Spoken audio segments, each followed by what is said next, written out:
Hello guys, welcome to another video, and today I'm going to tell you how to prove that something is Turing complete, and how I proved that Desmos is Turing complete.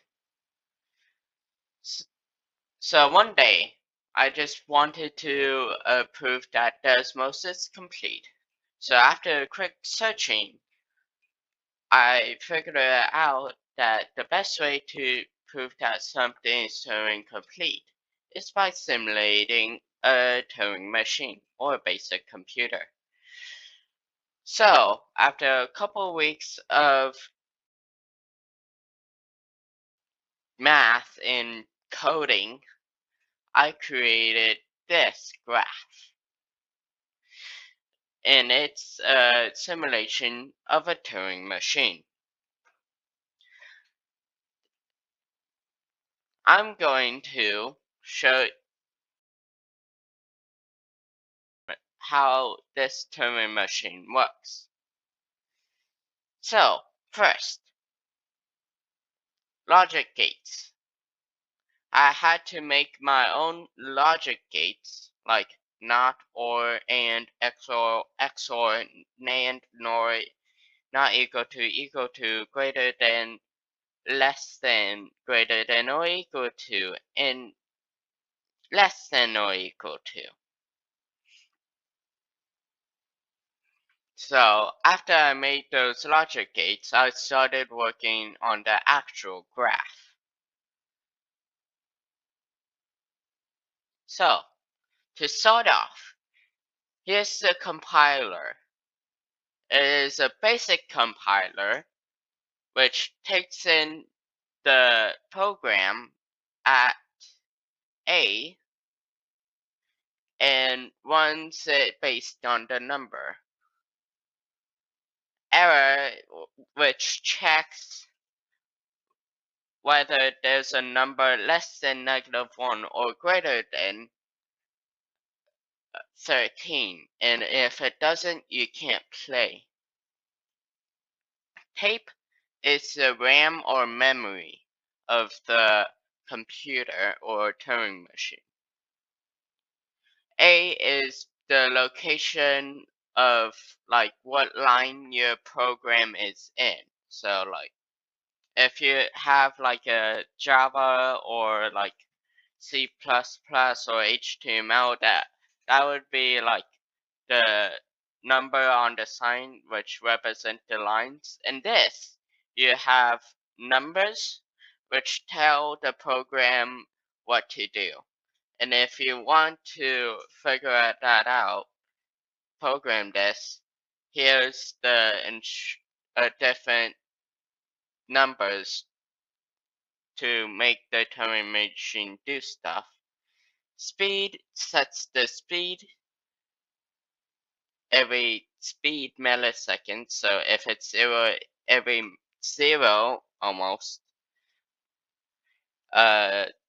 0 asterisk, milliseconds, it does one action, basically the amount gigahertz, or in a computer would be how many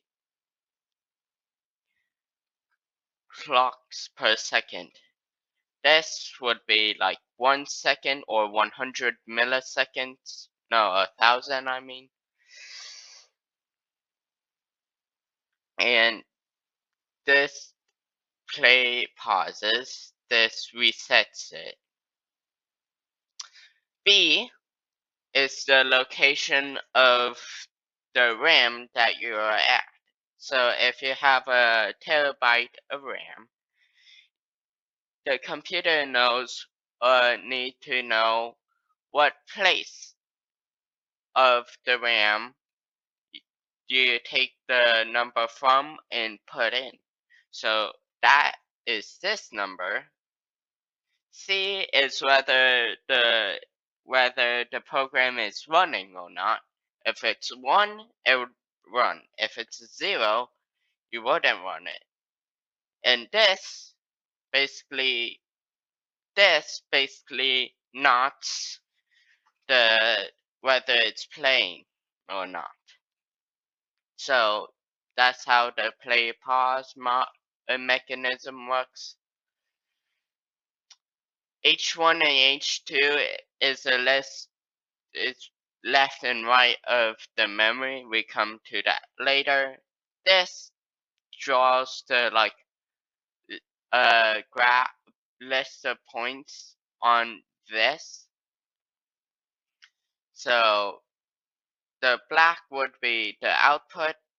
Currently, the blue dot would be input.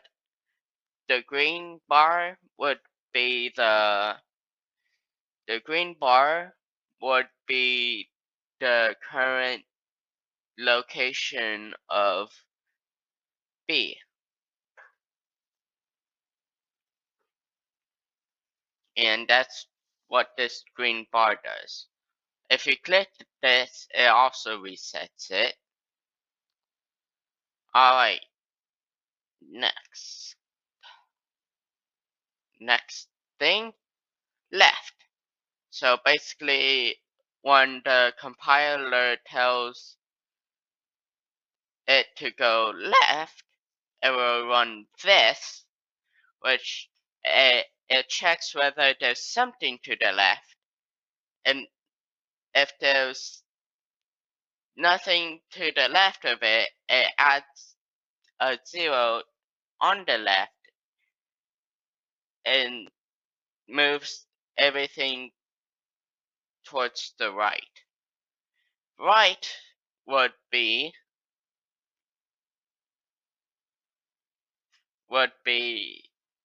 checks if there's something towards the right. If there's not, then it would add a 0 to the right and then move to the right, no matter what. O takes the current number, which currently it is 0, and puts it in output, which is here. Input, you put for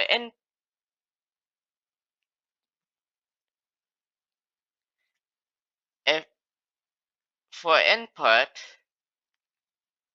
in the compiler I put A of input, and you find out what A does in a second right now. So A basically overwrites the current input with the number in the parentheses.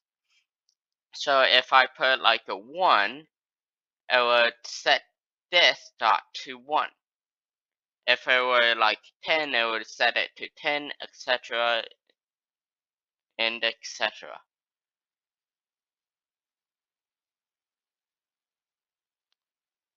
Boolean operations.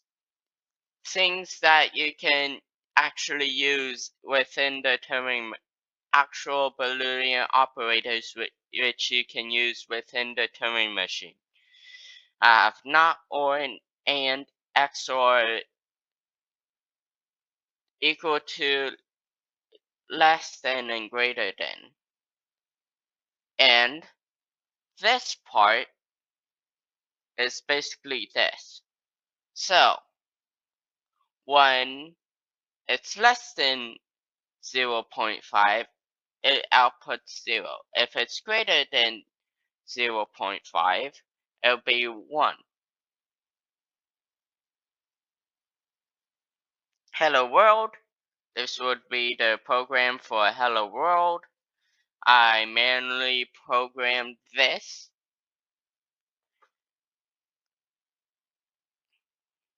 to output the decimal numbers of the text. So when you run this, it gives you some numbers, and you say, that's not hello world.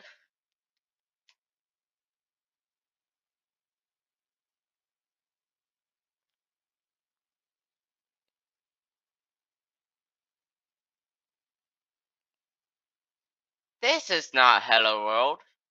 But if you translate it into text by first going into hexadecimal or to decimal, or by just going to, oh well, uh,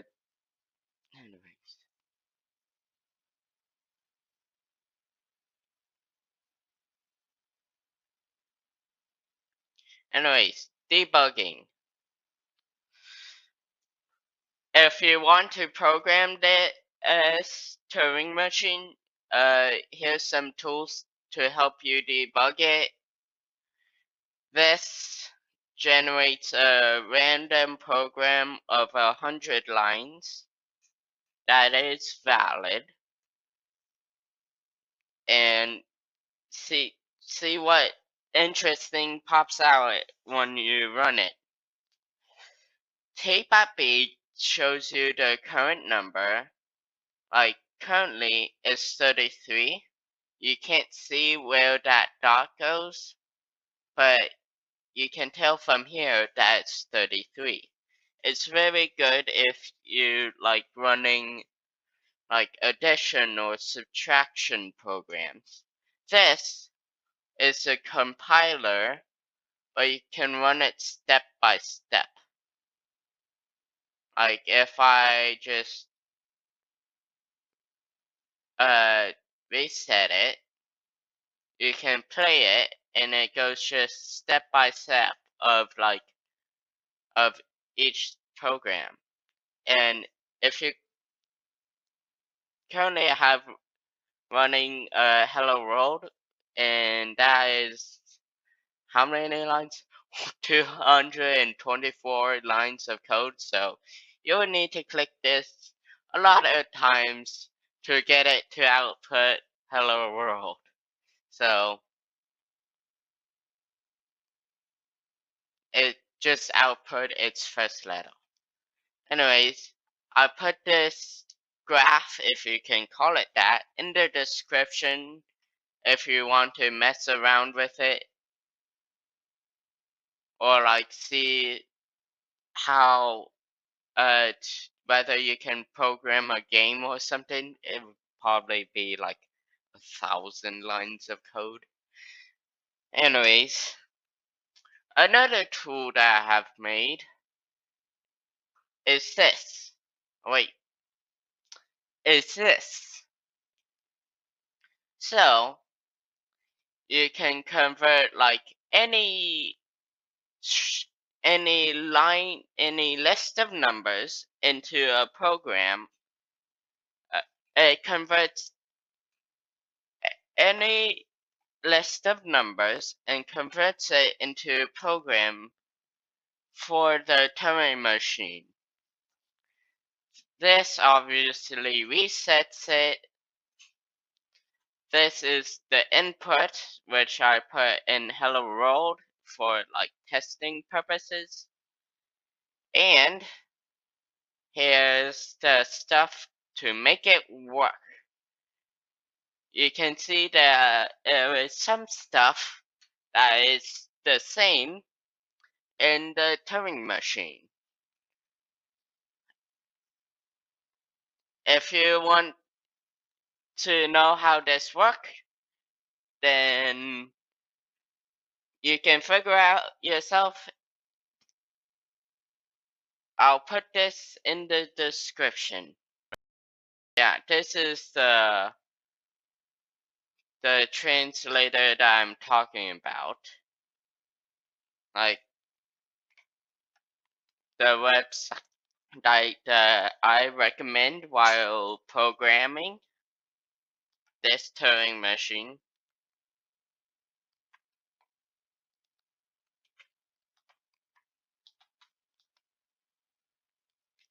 It gives you, it converts text into decimal numbers. So, and you can also put like other stuff. Like if I refresh it, it has emojis, which is this enormous number, but this is that's the decimal number for this emoji. And since if you were to like copy this into like here or something. Anyways, that's all for today's video. Bye.